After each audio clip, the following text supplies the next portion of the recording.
Hey everyone, I'm Kristen, the anxiety therapist, and today I'm going to be talking about crying.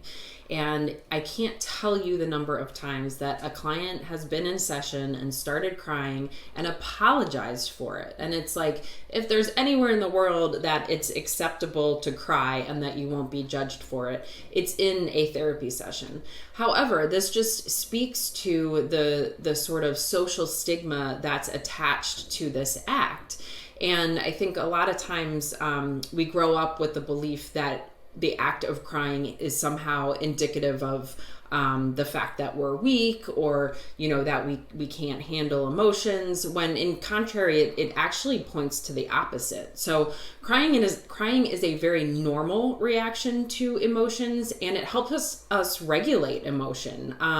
It helps us discharge stress and tension, and it calms our bodies and minds. So after the act of crying, it's likely that you'll experience a sort of a sense of ease or relief relating to whatever it is that's bothering you, that you're crying about. Crying also releases oxytocin and endorphins.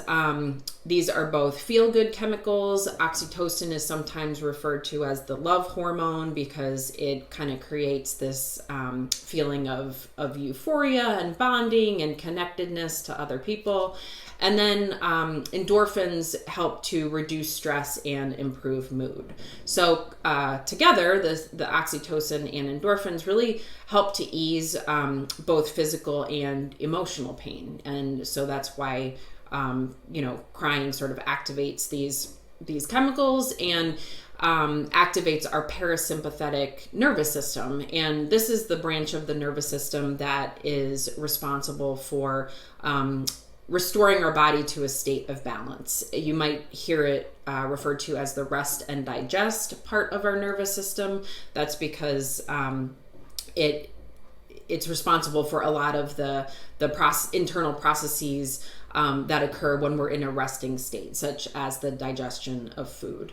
So I just want you to take some time to reflect on sort of how crying shows up in your life and some of the messages that you've received about crying. I think especially for my male clients, a lot of them have grown up with this idea that boys can't cry and they have to be strong, and all of these really kind of toxic messages around crying, and what that can lead to is if those emotions are internalized and blocked, then they can come out in other ways. They can manifest physically. They can come out as anger and aggression or anxiety or depression or whatnot. So it's really important for you to allow yourself to have that release when you do feel the urge to cry.